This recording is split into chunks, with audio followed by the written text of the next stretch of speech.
by IIAS in 2022. In 2023, his university awarded him with KU Applause Gold Medal and Certificate of Honor for his notable research contribution during last 5 years. Professor Chehas hails from a very background and has faced extremely poverty in his earlier days. His autobiography entitled Zakhma Bhi Taza Hai, which is recently published by Hindi Yugma publication in 2025. Sir, please come, sir. No, sir, Professor Chehas, sir. आपका क्या नाम है? Shiva. Thank you, Shiva, for this nice introduction. Honorable Chair, Professor Jagsap,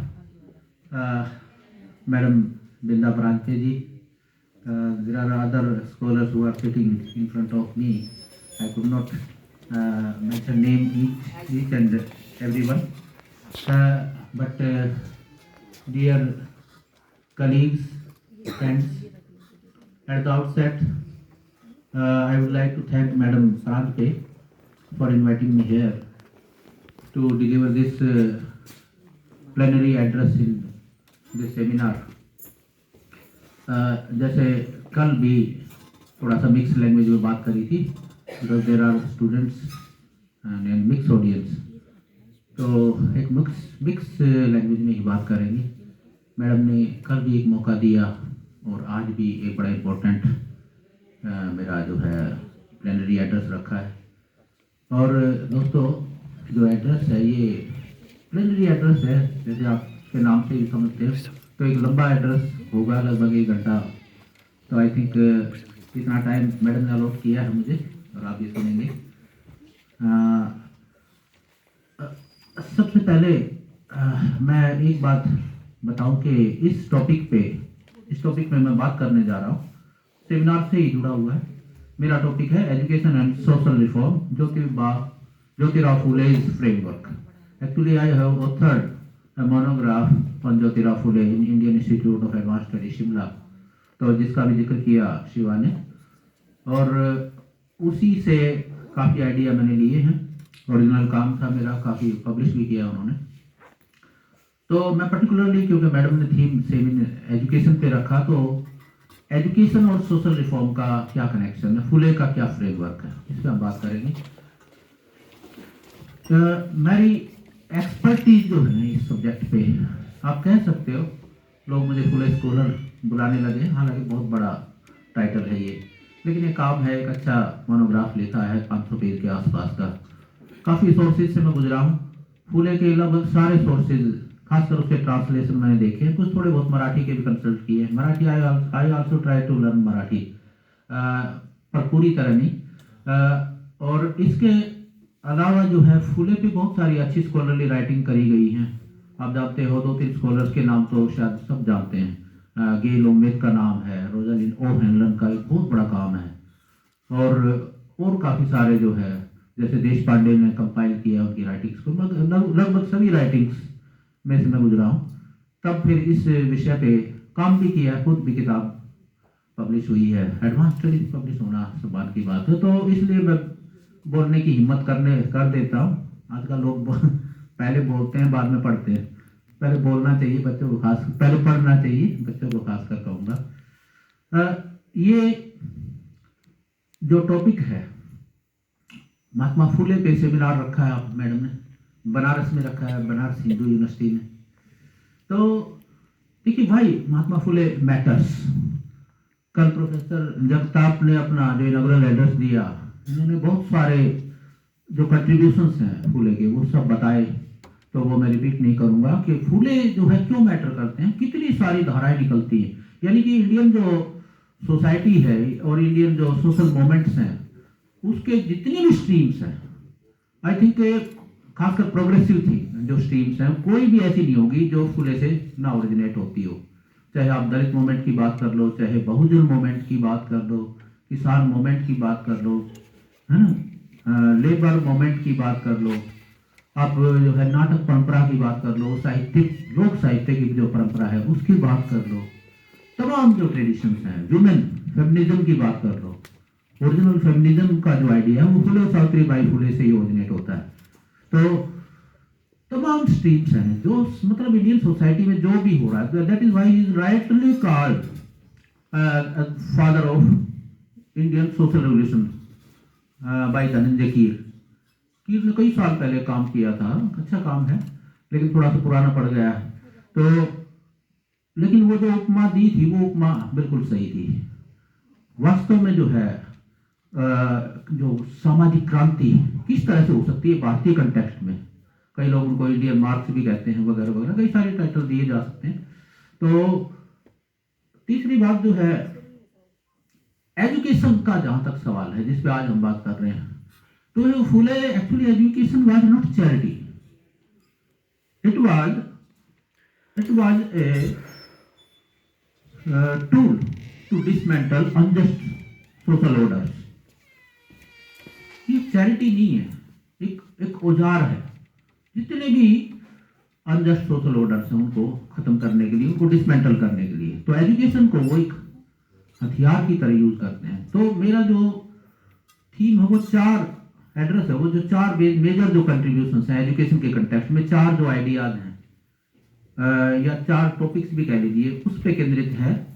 पहला फुले का जो educational philosophy क्या थी, दूसरा फुले का पेडागोजी क्या थी, और तीसरा फुले ने जो knowledge power paradigm, knowledge power nexus का पर्टिकुलरली ये शब्द यूज करूंगा, उसका जो क्रिटिक दिया इंडियन कंटेक्स्ट में, और चौथा एजुकेशन को किस तरह से लिंक किया जा सकता है सोशल वेलफेयर से और एग्रेरियन ट्रांसफॉर्मेशन से। ये 4 आइडियाज इन पे मैं बात करूंगा, बहुत सारे आइडियाज निकल सकते हैं लेकिन ये 4 शायद ज्यादा रेलेवेंट मुझे लगे आज के सेमिनार के कंटेक्स्ट में। पहली चीज है education as liberation. Phule the core of Phule's education philosophy. देखिए फुले एक बात कहते हैं कि if you want to cultivate a field, irrigation is essential. If you want to reform a society, education is essential. यानी खेती करनी है तो सबसे जरूरी है इरिगेशन, उसी तरह समाज सुधार करना तो सबसे जरूरी है शिक्षा। तो इससे पता चलता है तो एजुकेशन को कितना इंपॉर्टेंस देते हैं। वैसे 19वीं सेंचुरी के जितने भी सुधारक हैं वो सभी एजुकेशन को इंपॉर्टेंस तो देते हैं, सारे ही देते हैं, एजुकेशन की सब बात करते हैं, पर पर्सपेक्टिव का फर्क है, समझने का फर्क है, किस तरह से एजुकेशन। तो एजुकेशन कोई 3 आवर्स की एजुकेशन की बात नहीं कर रहे।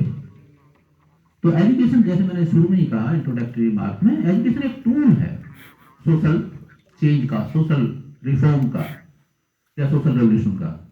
तो इसलिए वो सबसे कोर जो है आइडिया एजुकेशन को बनाते हैं। वो सब ने आपने फेमस कविता भी सुनी होगी जो किसान का कोड़ा की ओपनिंग लाइन्स हैं, विद्या बिना मती गई, मैं हिंदी में बोल रहा हूँ, मराठी में, विद्या बिना मती गेली तो गति गेली, गति गेली तो वित्त गेला, और वित्त गया तो सब कुछ गए, तो शूद्र इसलिए बर्बाद हुए। तो एजुकेशन जो है वो उनकी फिलॉसफी में सबसे ऊपर आती है। हालांकि किसान का कोड़ा कृषक समस्या की किताब है, पर बेसिकली वो इसी एजुकेशन की बात शुरू करते हैं और यहीं से शुरू करते हैं, यही खत्म करते हैं इस किताब को। फुले की और किताबों में चर्चा होती है, किसान का कोड़ा पे थोड़ी कम बात होती है। तो जैसे मैंने कहा कि फुले से सारी धाराएं निकलती है, भारतीय किसान आंदोलन भी फुले से ही निकलता है। बाद में जो एजेंडा फुले ने तय किया, मैं बाद में शायद ये बात रह जाएगी, ये बता दूं, फुले ने जो साहूकारों के खिलाफ और कॉलोनियल जो गवर्नमेंट की पॉलिसीज के खिलाफ जो का एक नेक्सस है उसके खिलाफ जो बात कही, वही बाद में भारतीय तमाम जो पीजेंट मूवमेंट है उसका आधार बन जाता है। सभी इवन हरियाणा में छोटूराम जैसे लोग, बाद में चरण सिंह जैसे लोग भी फुले से इंस्पायर होते हैं। तो पहली चीज ये। तो दूसरा एजुकेशन जो है जो समाज की जो जिनको हम फूले बहुजन समाज कहते हैं, ये फूले का ही शब्द है, बहुजन समाज।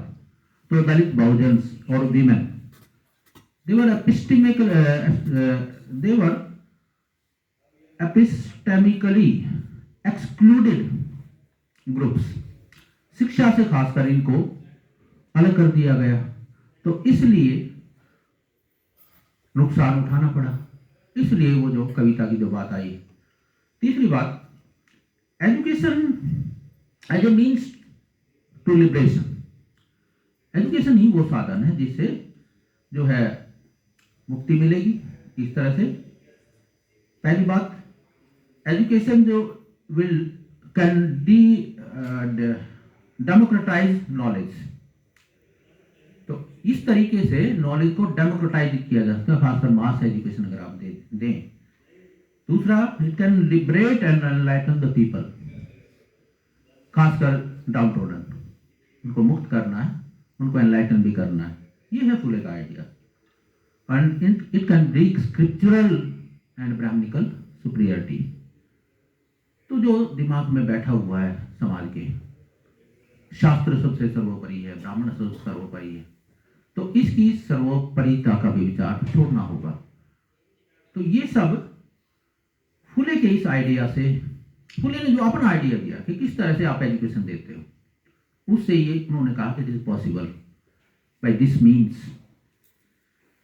और हम जानते हैं schools were India's earliest educational experiments for social liberation for the down trodden. तो उन पे आप काफ़ी सभी लोग चर्चा करते हैं, 18 स्कूल खोले। असल में 18 स्कूल नहीं खोले, पूरे ने सैकड़ों स्कूल खोले। मैंने अभी जो काम किया, जब इस पर मोनोग्राफ लिख रहा था, तो तब ये फैक्ट पता चले, ये 18 स्कूल तो शुरू में खोले थे, वो तो जिंदगी भर लगे रहे। और जब अकाल पड़ रहा था 1877 का जो अकाल है, उस समय वो जो बच्चे थे अकाल अनाथ हो गए थे ना, जो अकाल में मारे गए जिनके पेरेंट्स, उन बच्चों के लिए भी बाल आश्रम खोलते हैं, वो भी तो स्कूल ही हैं। वो स्कूल है जहाँ जो है रोटी भी मिलती है उनको और शिक्षा भी मिलती है। ऐसे बहुत सारे बाल आश्रम भी खोले हैं, कम लोग जानते हैं फूले का कितना बड़ा काम है। हालांकि देखिए, थोड़ा सा जब हम इस तरह के किसी एक व्यक्ति पर सेमिनार करते हैं, थोड़ी हैगियोग्राफिक बातें भी हो जाती हैं, पर मैं हैगियोग्राफी नहीं करूँगा, मैं फैक्चुअल बात करूँगा। हमें क्रिटिकली देखना चाहिए, फूले ने ही सिखाया हमें। फूले की कुछ लिमिटेशंस भी हैं, उन पर भी बात हो सकती है। तो दूसरी बात पे आता हूँ मैं, बस इसको पूरा करता हूँ, उनकी फिलॉसफी के ये मेजर 4 जो है पॉइंट। दूसरी बात, is model of pedagogical reform या पैडागोजिकल जो उसका मॉडल है। देखिए, बेसिकली शिक्षक थे ये दोनों, कहा जाता है इंडिया के पहले प्रारंभिक शिक्षक हैं सावित्रीबाई फुले, प्रारंभिक शिक्षिका हैं। लेकिन इतना ही नहीं है, ये इतना कह के खत्म कर देते हैं, फुल स्टॉप कर देते हैं। बेसिकली उनका विजन समझिए, शिक्षा दे रहे हैं तो एक लिबरेटिव पैडागोजी को आगे बढ़ा रहे हैं। ये बात जरा नोट कीजिए, फुले पैडागोजी वाज लिबरेटिव पैडागोजी। ये लिबरेटिव है, पढ़ाना जो है इस तरह से पढ़ाना है जिससे लिबरेशन हो लोगों का। लिबरेटिव पैडागोजी की क्या खासियत हो सकती है? Access, dignity and rational inquiry. ये उन्होंने अपने कोर्स में जहां पढ़ाते थे बच्चों को, इस ढंग से इन आइडियाज पे बेस। एक्सेस है, सबके लिए एक्सेसिबल है, सबकी डिग्निटी, हर एक इंसान की डिग्निटी की कदर हो, और रैशनल इंक्वायरी पे हमारा दिमाग, हमारी जो है, हम पढ़े उस टूल से। तो फुले इस टूल से या इस तरह से जो पैडागोजी आगे बढ़ाई, उससे ही challenge basically gender, caste and scriptural superiority, ये 3 चीजों को चैलेंज कर दिया एक साथ। जेंडर, कास्ट और जो शास्त्रों को अथॉरिटी मान लिया था हमने कि शास्त्र ही सब कुछ है। अब जानते हैं, फुले कहते हैं कि मैं शास्त्र, देखिए फुले और दयानंद के बीच में एक डिबेट है, दोनों कंटेम्परेरी हैं, दोनों ही वहां से हैं, बॉम्बे प्रेसिडेंसी से, और दोनों दोस्त भी हैं, लेकिन एक दूसरे के खासकर देखिए फुले डिफर करते हैं। वो कहते हैं मैं वेदों को मानता हूँ, फुले कहते हैं मैं वेदों को भी से भी बड़ी चीज मानता हूं आपके कॉन्शियंस को। आपके पास एक रैशनल फैकल्टी है, फुले का ही शब्द है, एक रैशनल फैकल्टी है, कुदरत ने सबको दिया है। तो बस चाहे बात में उस रैशनल फैकल्टी का इस्तेमाल करके देखिए, जो चीज तर्क पे नहीं टिकेगी, चाहे वो शास्त्र ही क्यों ना हो, वो मेरे लिए स्वीकार ही नहीं है। तो फुले ने सबसे ज्यादा महत्व इसको दिया। तो ये है रैशनल इंक्वायरी की बात। और फुले की पेडागोजी में इसी बात पे जोर दिया उन्होंने, और इसी तरीके से, इसी पेडागोजी और इसी रिसर्च मेथड से ही उन्होंने अपना काम किया। किताबें भी लिखते हैं वो, है ना, काफी सारी राइटिंग्स हैं उनकी। एक और चीज है फुले की पेडागोजी में बड़ी खास है, एम्फेसिस ऑन वर्नाक्यूलर। इसको हम वर्नाक्यूलर बोल देते हैं विद इन कोट। है, भाषाएं भी देखिए दो तरह की हो गई, एक वर्नाक्यूलर है, एक नेशनल है, एक इंटरनेशनल। ये देखो कितना सारा यहाँ भी जो है हायरार्की है। तो सो कॉल्ड जो वर्नाक्यूलर है उसको सम्मान। फुले मराठी में लिखते थे, इंग्लिश भी जानते थे, अंडर कमीशन को भी उन्होंने इंग्लिश में ही लिख के दिया था अपना मेमोरेंडम। और भी चीज कई सारी राइटिंग मिलती है, लेकिन जान के मराठी में लिखा। और मराठी भी कौन सी? मराठी भी वही जो मैं कल बात कर रहा था ना, जिसको हॉरिबल मराठी माना उस जमाने के स्कॉलर्स ने। बड़े जो स्कॉलर थे संस्कृत के, मराठी के ब्राह्मणिकल जो स्कॉलर थे, वो कहते हैं ये कैसी मराठी है, तो बड़ा फुलखिली भी उड़ाते हैं। लेकिन वो फुले कहते हैं नहीं। जैसे मैं हरियाणा में हूँ, तो हरियाणा की भी जो हरियाणवी जो हिंदी है, देखिए वो है असली हिंदी। हमारी हिंदी तो हिंदी कोई एक थोड़ा ना है, जो ये बनारस के, माफ करना, पंडितों ने जो हिंदी हमारे ऊपर थोप दी, तो वही हिंदी थोड़ा ना है ना। तो अरे बहुत सारी हिंदी है, राजस्थानी हिंदी, हरियाणवी हिंदी, मैथिली हिंदी, बिहार में भी है, यस। तो खुले वर्नाक्यूलर को सम्मान देते हैं, पहली बात। दूसरा मतलब उसने पेडागोजी में पढ़ाया क्या। तो दूसरी है बेस्ट प्रैक्टिकल सब्जेक्ट्स, मतलब ऐसे सब्जेक्ट पढ़ाओ जिसका प्रैक्टिकली यूज हो। इसी तरह बेसिक साइंस पढ़ाइए आप, फायदा हो जिसका जीवन में, किसान के जीवन में, आर्टिजन्स के जीवन में। आप सब जानते हो ये बात। आज एग्रीकल्चर, उस जमाने में उस व्यक्ति ने सोचा कृषि शिक्षा दी जाए, एग्रीकल्चर और हाइजीन, मतलब सब्जेक्ट ही बिल्कुल नए तरह के। उस सब्जेक्ट पढ़ाए जाते थे, शास्त्र पढ़ाया जाता था, या फिर जो है आप बाइबल पढ़ लो, ये तो कंपल्सरी रहा। लगभग मिशनरी स्कूलों में बाइबल जरूर पढ़ना है, आपके स्कूलों में शास्त्र पढ़ना है, उस जमाने में, आज भी खैर होता है। तो फुले ने इसको डिस्कार्ड कर दिया। फुले ने कहा इस तरह के सब्जेक्ट पढ़ेंगे हम तो, जो जीवन में काम आए। एक और बात है, फुले ने एजुकेशन के जो एक्सपेरिमेंट कर रहे थे लाजवाब थे। देखिए फुले ने वीमेन टीचर्स को ट्रेन किया। कोई सोच सकता उस जमाने में महिला टीचर्स को ट्रेन करना, खुद सावित्रीबाई फुले को ट्रेन किया। हालांकि सावित्रीबाई फुले, आई थिंक मैं जब पढ़ रहा था ना फुले को शिमला में, तो मुझे लगा she was more revolutionary than her revolutionary husband. Savitribai Phule एक आदर्श भारतीय नारी की तरह थोड़ा सा पति की छाया के पीछे भी रही, लेकिन उसका असली कंट्रीब्यूशन उनके जाने के बाद दिखता है। उनकी जो काबिलियत है पहले भी है, पहले तो वो कंधे से कंधा मिला के चल रही है। तो वो जो है ना, जो एक मॉडल थोप रखा आदर्श भारतीय नारी, वो सावित्रीबाई फुले ने भी को भी फॉलो करना पड़ा। और वो बड़ा गहरा प्रेम भी था, ऐसी बात भी नहीं, कोई दिल ऊपर से फॉलो कर रही है, बहुत गहरा प्रेम था इस कपल में। देखिए बच्चे भी नहीं हुए, फिर भी शादी नहीं करी, ना फुले ने करी, और फुले ने तो अपने फादर से लड़ भी गए इस बात पे। तो खैर सावित्रीबाई फुले को आप जानते हैं पढ़ने के लिए प्रेरित किया। और भी महिलाएं हैं, आपने शगुनाबाई का नाम भी सुना होगा। She was also a teacher in his schools. Shagunabai जो है, बहुत उनका जीवन में, फुले के जीवन में बड़ा रोल है। इसी तरह फातिमा शेख, ये भी उनके दोस्त की, उस्मान शेख की सिस्टर हैं, और ये भी ट्रेंड होती हैं। तो एक नहीं कई टीचर्स को तैयार किया है, वीमेन टीचर्स। और एक और बात है, इससे भी आगे बढ़ के Phule established the first women teachers training institute.